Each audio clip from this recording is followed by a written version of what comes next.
Bismillahirrahmanirrahim. Assalamualaikum warahmatullahi wabarakatuh. Hamdan wa syukran lillah, salatan wa salaman ala rasulillah.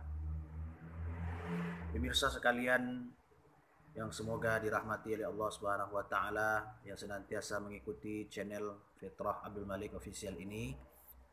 Pada pagi hari ini kita akan mencoba membedah buku karangan tulisan saya pribadi. Yang pertama,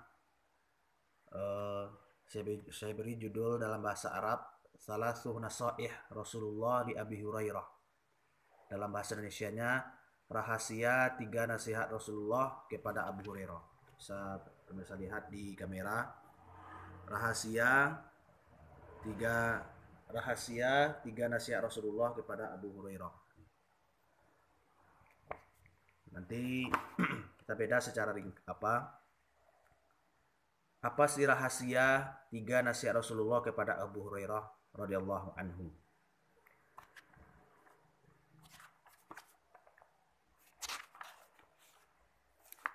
Kita ketahui bahwasanya Abu Hurairah ini adalah salah seorang sahabat Rasulullah Shallallahu Alaihi Wasallam yang paling banyak meriwayatkan hadis dari Nabi Shallallahu Alaihi Wasallam. Jadi Abu Hurairah ini adalah dia tinggal seorang diri di teras Masjid Nabawi. Dia tidak memiliki istri, tidak memiliki anak, tidak memiliki keluarga. Jadi beliau sematawayang. Beliau tinggallah di Masjid Nabawi. Yang memberi makannya kadang Rasulullah dan para sahabatnya. Jadi Abu Hurairah ini kemana Rasulullah pergi, beliau ada. Jadi kemana, kecuali mungkin di rumah. Tapi kemanapun Nabi Muhammad SAW pergi, di sana ada Abu Hurairah. Jadi otomatis Abu Hurairah ini sering mendengar atau menyaksikan Rasulullah SAW bersabda, dan dia hafal. Nah, jadi salah satu permintaan Rasulullah kepada Abu Hurairah, wahai Abu Hurairah, apa permintaanmu kepadaku? Kalau kamu minta kaya, aku akan doakan kepada Allah engkau jadi orang kaya.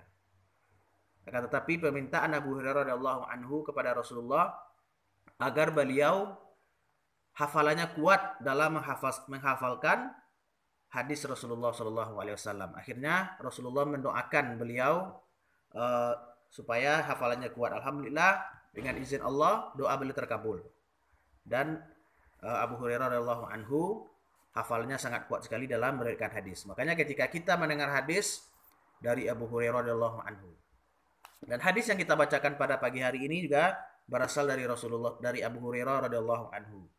An Abi Hurairah, dari Abu Hurairah radhiyallahu anhu, semoga Allah meridainya, qala awsani khalili sallallahu alaihi wasallam, telah berwasiat kepadaku kekasihku Rasulullah sallallahu alaihi wasallam bithalathin, dengan 3 hal.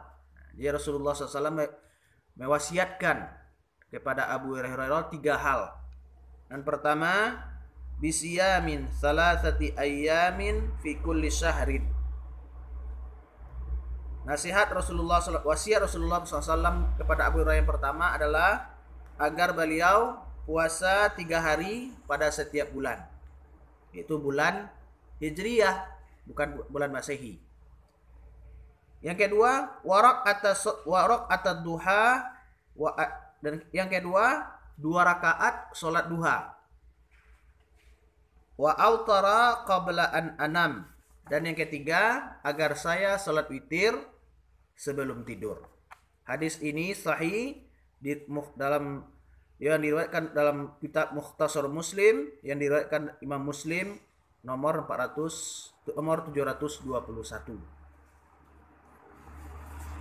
Pemirsa sekalian yang semoga dirahmati oleh Allah Subhanahu wa taala. Jadi rahasia dari 3 nasihat atau wasiat Rasulullah Shallallahu Alaihi Wasallam kepada Abu Hurairah radhiyallahu anhu, yang pertama, beliau mewasiatkan kepada beliau agar puasa 3 hari di setiap bulan Hijriah. Yang akan kita sampaikan pada pagi hari ini secara ringkas. Apa sih keutamaan dari masing-masing 3 itu? Pemirsa sekalian yang semoga dirahmati oleh Allah Subhanahu wa taala. Yang pertama adalah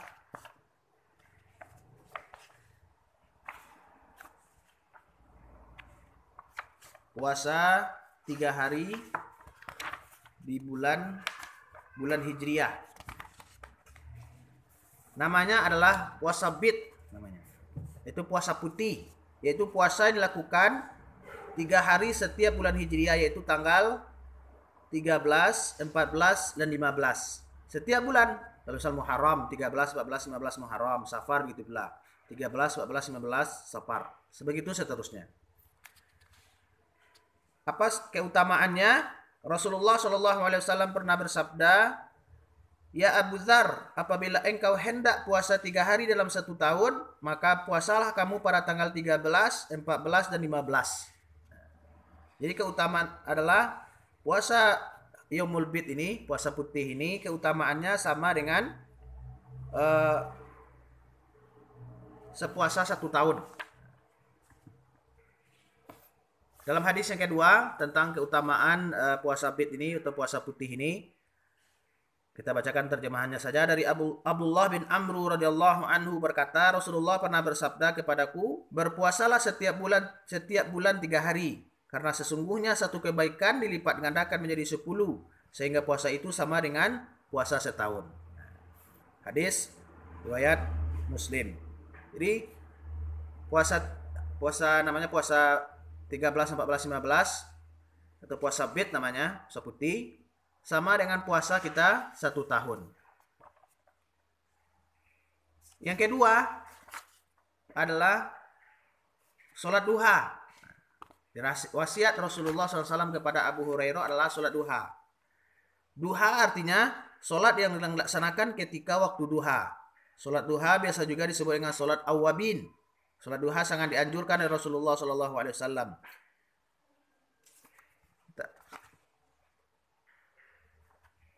Kita bacakan sebuah hadis dari Nabi SAW tentang keutamaan sholat duha ini.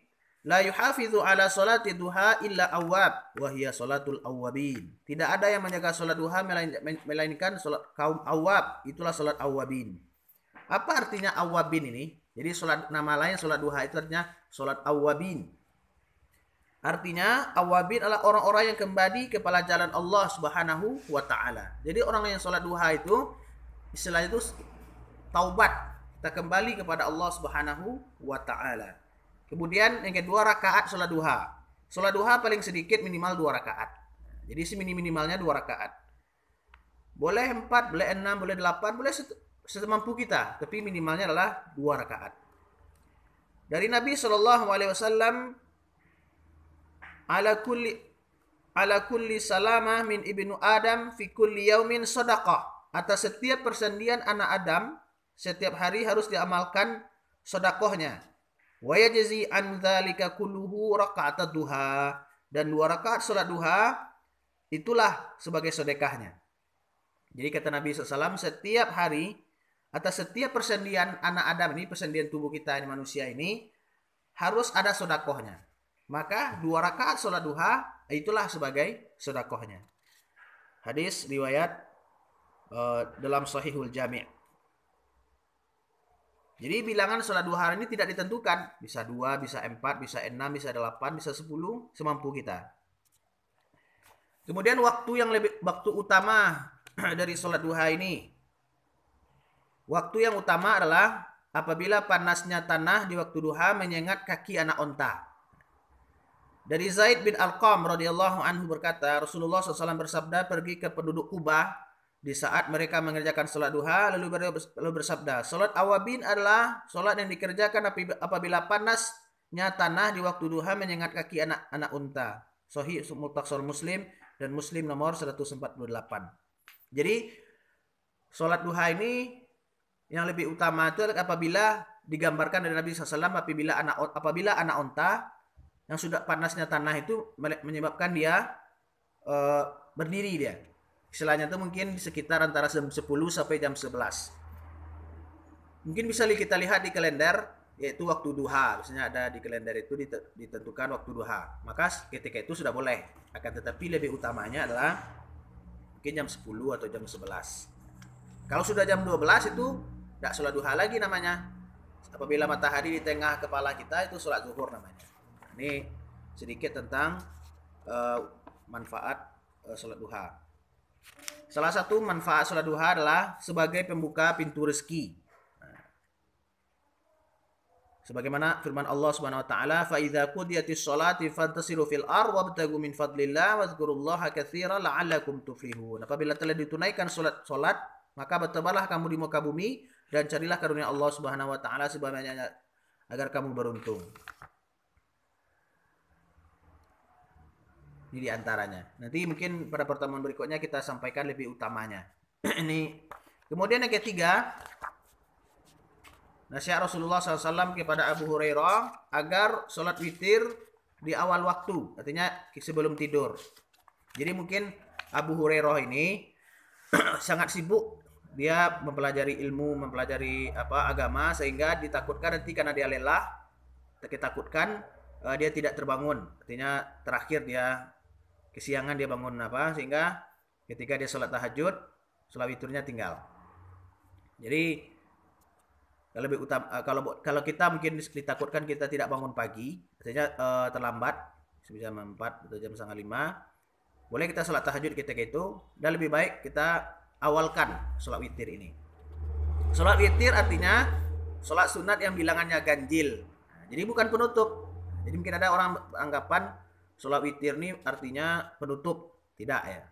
Jadi sholat bilangan ganjil. Boleh sholat witir itu diawalkan sebelum tidur atau diakhirkan boleh. Sesudah kita sholat tahajud mungkin di sepertiga malam. Sepertiga malam mungkin jam 2 aja, jam 3, jam 4. Boleh sesudah itu kita melaksanakan sholat witir. Kata Nabi SAW, "Al-witru haqqun ala kulli muslim. Faman ahabba an yutira bi thalathin falyaf'al. Wa man ahabba an yutira bi wahidatin falyaf'al." Witir hak atas setiap muslim. Siapa yang melaksanakan witir 3 rakaat, maka lakukanlah. Barang siapa yang ingin melakukan 1 rakaat, maka lakukanlah. Hadis riwayat Tirmizi dalam kitab Al-Witir.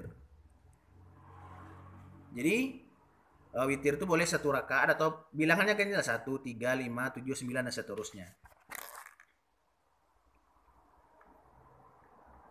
Jikalau sekiranya kita mendapatkan kejadian sama seperti yang dialami oleh Abu Hurairah radhiyallahu anhu, maka ingat apabila kita telah melakukan witir di awal waktu, maka tidak boleh lagi melaksanakan setelah sholat tahajud. Yang kedua, keutamaan sholat witir. Sholat witir memiliki keutamaan yang sangat banyak. Sholat witir memiliki keutamaan yang lebih baik daripada onta merah. Sebagaimana sabda Nabi SAW, "Inna Allah azza wa jalla qad amaddakum bi salasatin, fahiya khairu lakum min humrin na'am, wa hiya al-witru, faja'alaha lakum fiha bainal isya ila tulu'il fajri." Sesungguhnya Allah Ta'ala telah memberikan tambahan bagi kalian dengan satu solat yang lebih baik daripada onta merah. Yaitu solat itu adalah solat witir. Yang Allah jadikan waktunya di antara isya hingga terbitnya fajar. Hadis riwayat Abu Dawud, disahihkan oleh Al-Albani rahimahullah dalam Al-Irwa. Dari hadis ini keutamaan solat witir adalah solat yang lebih baik daripada onta merah. Onta merah ini adalah harta yang paling berharga bagi orang Arab. Jadi anak onta merah ini ya kendaraan atau harta yang paling berharga di zaman bangsa Arab dahulu. Taruhlah kini yang paling berharga mungkin mobil mewah, Lamborghini, Alphard yang miliaran mungkin. Nah, dengan kita sholat witir ini keutamanya sama dengan mendapatkan onta merah. Itu yang sangat berharga sekali. Pemirsa sekalian, semoga dirahmati oleh Allah Subhanahu wa taala. Bagi siapa yang takut tidak terbangun untuk melakukan sholat witir di akhir waktu, maka boleh baginya melaksanakan witir di awal waktu sebelum tidur. Kemudian yang ketiga, waktu sholat witir. Yang pertama, waktu itu mencakup antara sholat isya hingga terbit fajar, untuk fajar sodik. Sebagaimana sabda Nabi SAW, sesungguhnya Allah telah menambah bagi kalian satu sholat, yaitu witir, maka laksanakanlah di antara isya dan subuh. Jadi waktunya antara isya dan subuh, panjang sekali. Tapi boleh di awal waktu dan boleh juga di sholat witir itu di akhir malam. Tapi ini lebih utama ya, sholat witir di akhir malam itu lebih utama. Pemirsa sekalian yang semoga dirahmati oleh Allah Subhanahu wa taala, itulah tiga rahasia nasihat Rasulullah kepada Abu Hurairah dari buku yang saya tulis ini. Mungkin walaupun belum panjang, akan tetapi uh, sudah belajar untuk menulis ya. Mudah-mudahan untuk mungkin yang lebih fokusnya nanti ada judul tersendiri dari masing-masing ini. Mungkin tentang witir, tentang sabit, tentang duha.